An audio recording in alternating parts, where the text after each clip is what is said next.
A soft answer turns away wrath. Paano nga ba gagawin ang lahat ng ito? Pag-uusapan po yan dito lang sa Usapang Kristiyanong Tahanan.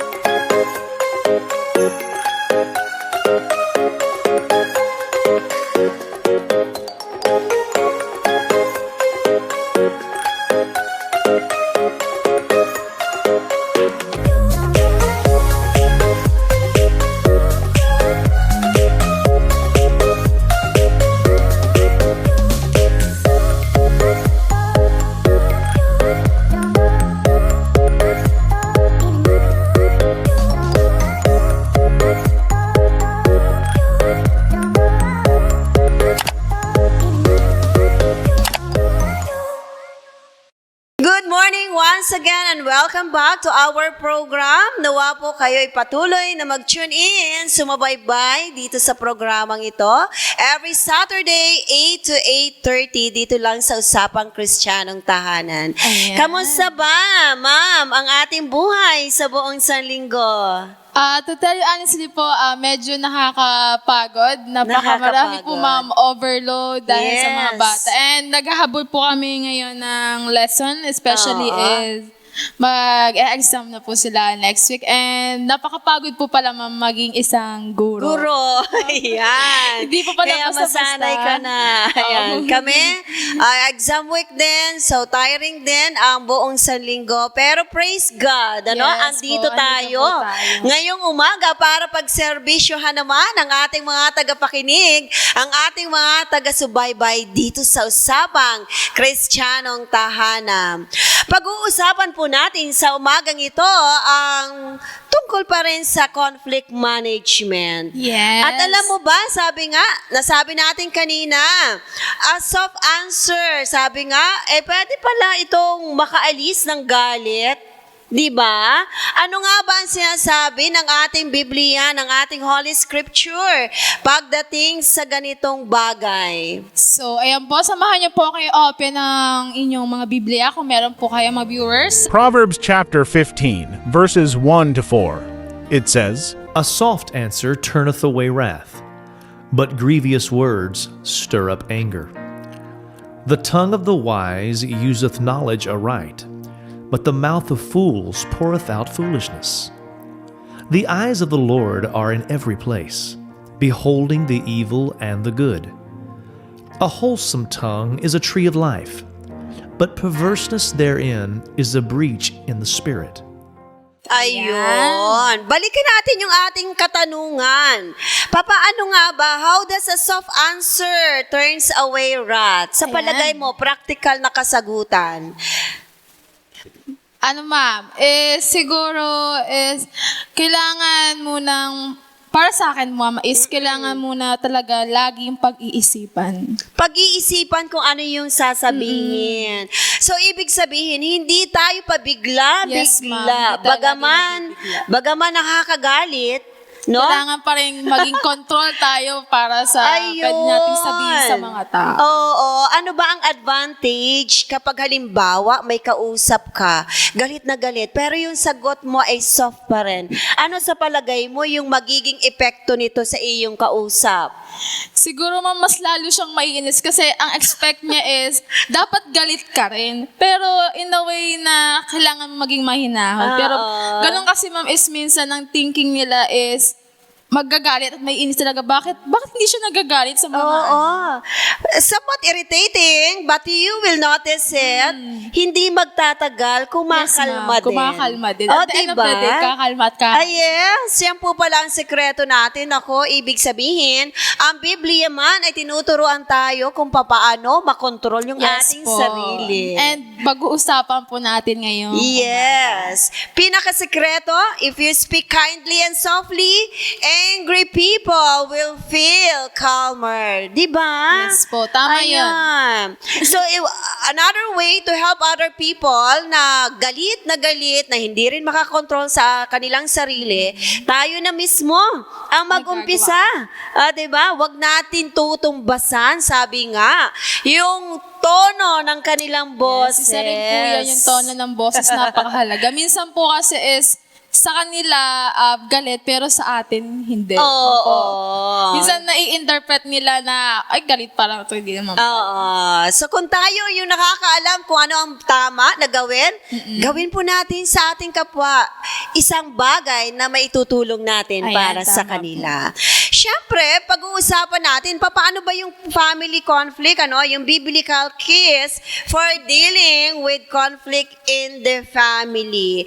Meron ditong mga suggestion na ating gagamitin, ibaborrow natin from, ang article po na ito ay galing sa Christian Outlook noong May and June 2023. Tingnan natin, applicable ba ang lahat ng ito? Sabi nga sa una, all families experience level of dysfunction. Naniniwala ka ba na lahat ng pamilya merong level of dysfunctionality?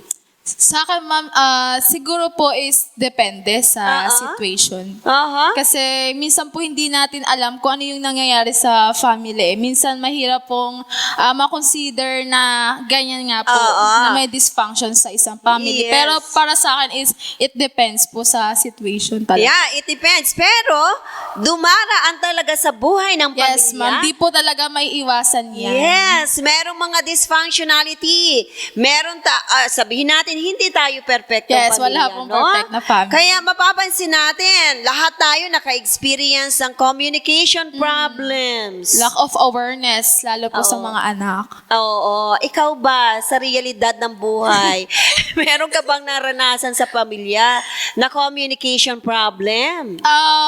Opo, meron po. Ngayon pong nag-work, sobrang busy po talaga. Oo. And pag uuwi sa bahay, yung imbis na mag-banding pa sa family is parang tutulog na lang ako kasi bukas ang aga ko papapasok. Parang ganun po, routine na nangyayari. But pag nasa hapagkainan naman po kami, nakakapag-usap naman. Nagkakamustahan, Yes. kamusta ka na isang linggo? Ikaw kamusta ba, naranasan mo na ba na sa isip mo parang well-explained na sa iyo pero hindi pala directly.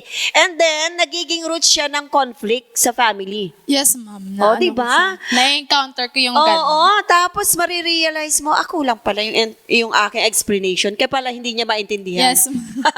Kailangan ng matinding unawaan for that. Yes. Yung ibang mga family, yung dysfunctionality is talking about addiction. Yes. Meron. Okay? Obsession din po yan. minsan. Yes. Meron tayong mga addiction sa ating buhay. Tayo na hindi gumagamit ng mga illegal drugs, meron din tayong addiction. May mga bagay pa pala tayong kailangan malaman about that. Ayan, kagaya ng pagiging workaholic. Yes, ma'am. Aba, Talagang- paano ba ito nagiging conflict? Nagiging cause ng conflict sa family? Nako, ma'am, is nawawala talaga yung communication dyan. Ayun, nawawala yung communication, di po And ba? nawawala yung bonding nyo sa family kasi Ayan. doon ka lang nakafocus sa work. Oo. Yung mga addictions sa paggamit ng screen, ng gadget, sa ating mga kabataan, paalaala po ito kasi ito nagiging cause ng conflict sa family. Di ba? Nawawala po talaga yun. Ayan. Emotional neglect. Ayan, isa rin po Aba. yan na dapat nating pakatandaan. Pakatandaan po natin kasi tayo minsan sa kabisihan natin, hindi na tayo nakakapagbigay ng attention sa ating mga kapamilya. And sometimes, emotionally, nanineglect natin Ayan, sila. opo. No? Hindi tayo aware. So, yun yung malimit o nararanasan ng mga pamilya. Aminin po natin, lahat tayo ay merong level of dysfunction. Kaya nga, narito tayo para solusyonan, para tawagan ang bawat isa sa atin, para paalalahanan ang Abo. bawat isa sa atin. Nabigyan natin ng panahon na mai-correct ang mga dysfunctionalities na ito. No? Okay. Sabi dun sa pangalawa, always love and prioritize Your family. family. Napakahalaga Paano? po no, ma'am. Mhm. Kailangan talaga is magkaroon ng time management, Ayun. balance po sa makamundong bagay and Totoo especially yan. sa pamilya. Yes. Not only giving time, but let us set Yung quality Yeah, time. time. Na meron Tanungin dapat. kita, paano ba? Paano ba maglaan ng quality time? Sa akin, ma'am, sa isang linggo is dapat maglaan ka ng isang araw for your Oo. family. Bakit? Para maparamdam mo sa kanila na special sila at yung love is naandun pa din even though na sobrang busy ka sa trabaho. Yes. But is at the end of the day is family at family pa rin talaga. Ayun. Sa atin naman po mga magulang, syempre, busy tayo sa ating paghahanap buhay. Ayan. Gusto ko Maagang marinig yan. aalis. Yes. Maagang aalis ang tahanan, uuwi sa gabi, busy pa rin tayo sa pag-iintindi. Pero yung mag-set tayo ng oras, hindi kailangang buong magdamag Ay, o talaga pong maghapon. nakatutok. But kung tayo nag-spend ng quality time, meaning to say, na meron tayong oras sa ating mga anak, kausapin, magulang. kamustahin. And kapag nag-spend tayo ng quality time, set aside yung mga gadgets. Yung mga work natin. Ayan. Kailangan so focus lang tayo sa Totoo family. yan. So, nabibigyan natin ng panahon mapakinggan kung ano yung nararamdaman, kamustahin ang maghapon ng ating mga anak, ng ating kapareha sa buhay, at ganun din po, nabibigyan din naman natin ng time ang ating sarili, di ba? And yung love po kasi isa yung foundation sa Yes, family na dapat yes. talaga pong ibigay ng bawat isa. Totoo yan. At alam niyo po ba, to love and prioritize our family, kagaya na ng mention natin kanina, yung communication. Alam niyo po ba ang communication, hindi pala ito basta nakipag-usap. Yes, hindi po basta Oo. na kumain ka naman, Hindi basta nagsabi, oy, kamusta? And then, wala na. Tapos na, yun na po yun. Doon lang kayo nag-stop. Alam niyo po ba, isang sikreto sa tamang communication, you are honest at meron kang open communication. Ayan, napakahalaga po talaga niyan. And Mahirap pala na sabihin, pag nagtanong ang anak, sasabihin mong, aba, malaki ka na, alam mo na yon. kailangan din po talaga ng guidance. Yes. So, yung open communication na you are ready na magkaroon ng quality time na sagutin ito sa ating mga anak, sa ating mga kapares sa Ayan. buhay. And alam mo ba, ma'am, listen to each other. Express your thoughts. Okay? Your feelings. Resolve your conflicts peacefully. Again. Yun pala ay pagpapahayag ng pag-ibig at pagbibigay ng prioridad sa Sa pamilya. pamilya. Wow, imagine that, ano? I-feel mo sa sandaling ito ng iyong kapatid, ang iyong magulang, ay free ka na mag-express na iyong feelings, yung iyong... Freedom. May freedom Oo, ka may na. freedom ka. At ganun din sila. Yes po. Naranasan mo ba na nag-express ang magulang mo sa iyo? Lately lang po, Hindi yung galit, ha? Hindi po, hindi. Lately lang. Ayan, hindi yung galit, ano? Kundi alam mo, anak, alam mo ba, ito yung naramdaman ko. Di ba, it feels good? Opo, minsan, anak, pagod na rin ako. Oo, di ba?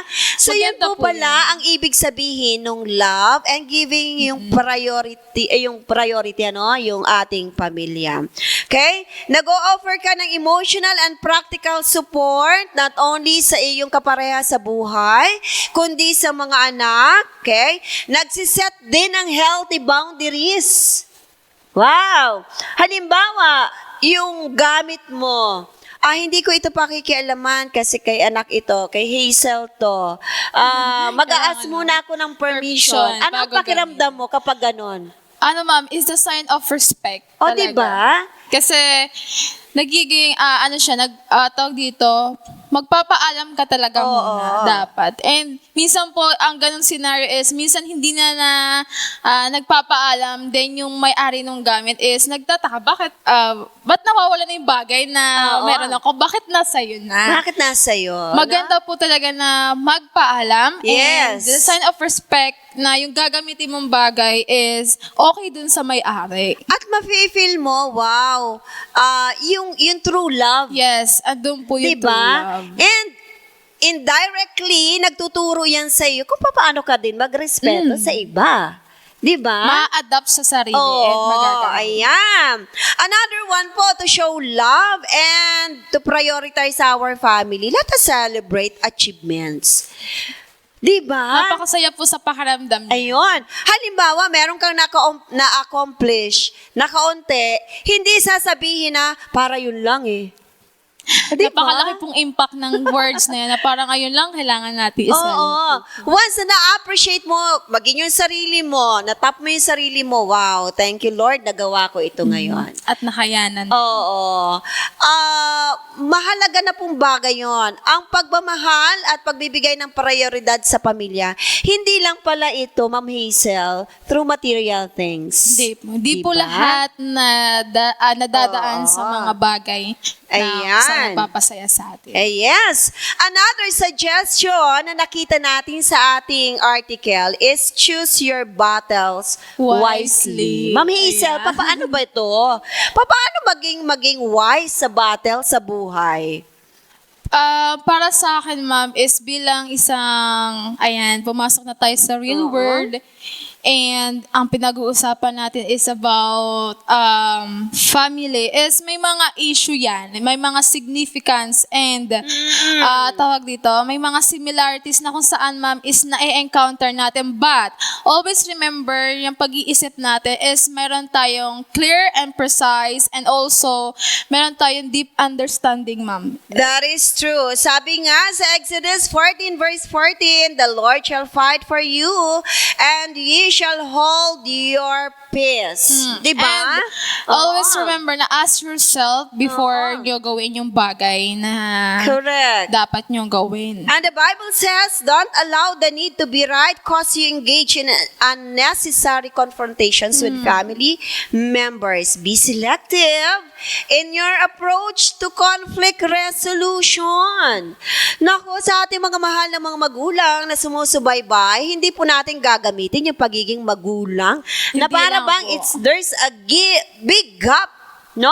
Magulang ako, anak ka lang.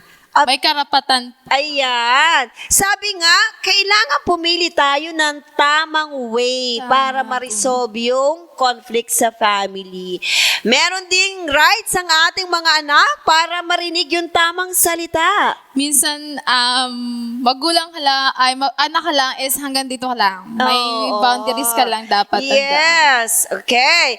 And aside from that, in practical application, let us consider the significance of the issue at hand. That is being wise, no? Kung paano tayo makikilaban sa battle na ito sa buhay natin. Ano ba yung mga battle na yon? Yung mga conflicts, yung mga challenges. Yes, yung mga, especially yung mga naranasan namin bilang pong isang anak. Correct. Sa mga kabataan, napakaraming yung mga challenges Yes, marami po. na hinaharap, no? And aside from that, ating i-consider, ano ba yung potential outcome nito? Ano ba yung magiging outcome ng battle na to, no? Hindi tayo padadala Sa emosyon sa lagi. emosyon. Totoo yan. Kasi may mga bagay po tayo na nagagawa na hindi naman dapat po talaga natin That gawin. is true. Okay. Let us proceed sa number 4 na suggestion ng ating article. Manage your Your emotion. emotion. Teacher Hazel, paano mo ba minamanage yung emotion mo? Ayun, minsan po kasi is, nawawala yung control sa sarili. Oh, yeah. But, I always remember na before ako ma-express ng aking emotion is, madali pong sabihin na pag-isipan, pero minsan, hindi na yun nagagawa eh. Na Agad-agad. Hindi mo na agad nagagawa. Kung ano yung nasa isip mo, is yun na nagagawa mo. Yes. But, paano natin i-manage yung emotion natin? Sorry, mapapaklas pa tuloy ako. And, paano nga ba i-manage your emotion is, mga kapatid, is kailangan po natin, tawag dito, kumalma. Kumalma muna. And, pag-isipan ng mabuti. Yes. Yun talaga. Kasi minsan is, kapag hindi mo pinag-isipan ng mabuti yung mga bagay, disadvantage na pwedeng mag-cause sa mga mga napapaligiran mo. Nagkukos siya ng Magiging cause conflict, no? Yes. Ayan, kaya maging matalino, maging maingat tayo to manage our emotions. Totoo yun, Mag-isip Teacher talaga Hazel. muna. Yung sabi mo, dapat i-manage natin yung ating emotions. Sabi nga sa Proverbs 25 verse 28, He that hath no rule over his own spirit is like a city that is broken down and without walls. So it is imperative that you keep your emotions, keep our behaviors in check. And according to the article. self-control na rin po. Yeah, that is way of controlling our emotions. Sa mga mahal naming mga taga-subaybay, nako, ating pakaingatan ang ating emosyon. Kung pwede, uminom muna ng tubig. Bago tayo magsalita Kaya- and kumalma. But sometimes, lahat tayo nakakaranas na nabibigla. Yes po, nabibigla. But once na na-experience natin, sana maging aware na tayo to the second time and third time. And madidisiplina po natin yung sarili natin, Yes. self-control. By controlling our emotions, we are helping also ourselves. No? Yung kagaya ng sabi ni Teacher Hazel, yung discipline, self-discipline. Number 5, communicate life and not death. Wow, parang napakalalim nito. Napakalalim po Paano nito, nga ba ibig ito? sabihin. Communicate life and not death. Sabi po sa Proverbs 18 verse 21, Death and life are in the power of the tongue, and they that love it shall eat the fruit thereof. ayun ang punto pala. Related to controlling our emotions. Pakaingatan po natin kung ano yung ating babanggitin, sasabihin. Kasi Aba. minsan is, Oo. nakakasakit na po pala yun. Yes, nakakamatay pala ito. ng pagkatao po. And ang pakikipag-usap sa kapwa-tao is Yes. napakahalaga. And minsan, hindi po natin inaasahan or may pangyayari talaga na nakakapagbitaw po tayo ng hindi maganda. Masasakit. Oo. Masasakit. Kaya pala, napakahalaga na hindi tayo pabigla-bigla. Napakahalaga pala na pinag-iisipang mabuti kung ano yung ating sasabihin, no? Maging sa mga estudyante. Opo, kailangan. Kasi Kailangan po kabahagi talaga, niyan. hindi kasi nyo ka-same level yung mga bata. Yes. And napaka-sensitive po rin ng mga bata. Kaya hanggang saan lang yung level ng kanilang pag-iisip is kailangan natin mag-adjust. Ayan. Para sa So, lahat po tayo matuto sa ganitong mga suggestion kasi ang ating pinakang-purpose ay ma-manage yung conflict na possible na mag-arise sa tahanan. At kung ang tahanan ay nagiging maayos, syempre, alam din natin kung paano maging o ma-manage yung Yes. conflict natin sa labas, di ba? Ayan, another suggestion from our article, practice or master the art of listening. Ayan, kailangan nating makinig sa This ating is the reason pala kung bakit God created us only one mouth and two ears. Okay? Para maging expert tayo sa pakikinig, hindi puro salita lamang. Di ba? And then another one, practice prayer and forgiveness. Makahalaga po niyan sa ating biblical na pinag-usapan, no? Yan po talaga yung dapat nating pakatandaan. Bakit? Is prayer and forgiveness is masarap po yan sa pakiramdam sa pamilya. Opo. So, kaya kailangan ay i-practice talaga natin yung prayer and forgiveness. Maging mapagpatawad po tayo. Dahil napakahalaga po na tayo ay merong pagtanggap sa iba, sa kamalian din At ng saka iba. ito lang din po, mami, yung way to heal. Yung Yes. ating pain na nararanasan sa pamilya. Sabi nga po sa Mark 11:25, and when you stand praying, forgive. If ye have aught against any, that your Father also which is in heaven may forgive you your trespasses. So, hindi natin pwedeng maging reason, walang kapatawaran ang ginawa mo sa akin. Okay. Let us Wala na remember. akong karapatang patawarin ka. Oo, let us remember, ang Diyos nga, gaano ba kadami ang ating kasalanan? Yes. Kaya Aba. po lagi natin Oo, pakatandaan. kung ating iisipin yun, ay baka tayo hindi rin patawarin ni God. No? Si Lord nga po is Oo. nagpatawad. So let us practice prayer and forgiveness. And second to the last, protect your privacy. Aba, naku, mga magulang, mga anak, hindi tayo kung ano man bagay disclose ng disclose. Let us remember, una nating i-disclose ang lahat ng ito sa ating Panginoon. Di ba? Napakahalaga niyan. And last one po, seek professional counseling and therapy if needed. Ano po Kung ba, ma'am? talaga, no? Ano po ba, ma'am, yung masasabi nyo regarding dyan? Kasi pumasok yung therapy. Oo. Kasi kapag talagang yung severe na yung dysfunctionality, yung conflict, hindi na ma-manage. At meron pa rin kaunti sa puso mo na gusto mong maayos ang pamilya, pero hindi mo na talaga alam kung paano yung iyong gagawin. Huwag po kayong mahihiyang lumapit sa mga professionals, sa mga pagkakatiwalaan, hindi po sa Marites. Okay? Hindi po Hindi sa makakatulong Marites, hindi sa makakatulong Marites yun. yung ating pinagdadaanan. Yes, yes. Ang purpose po natin ito is para ma-manage yung conflict sa family. And you need to counsel sa Yeah, family opo. din po, no? Now, hindi po ibig sabihin kapag lumapit po kayo sa mga counselors, sa mga psychologists, o kung sino man pinagkakatiwalaan nyo, ay talagang ganun na ka-broken o kasira ang sarili o ang pamilya. Hindi po. Nagsisik lang tayo ng help para ma-open yung mind natin. Baka merong hindi tayo naaabot na alam na, ay, ito pala yung solusyon. Diba? Opo, and sa solution is sa family po kasi is process na po. Yes. Hindi po agad bibiglain. Correct. And aside from that, meron tayong mga differences na dapat malaman, kailangang ma-accept, no? Na kahit na tayo isang pamilya, ay tayo po ay meron ding mga pagkakaiba-iba.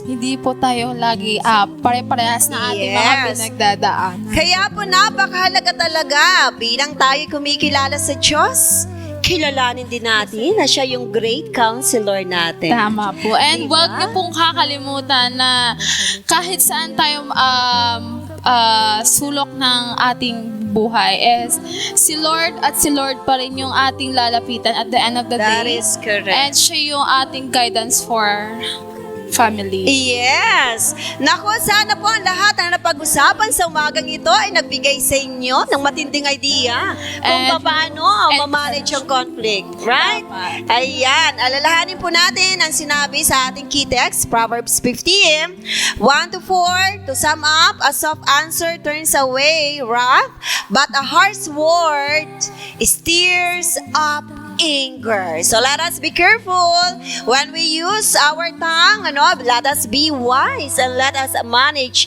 our emotions. Ayan po ang handog sa inyo sa umagang ito ng Usapang Kristiyanong Tahanan. Mga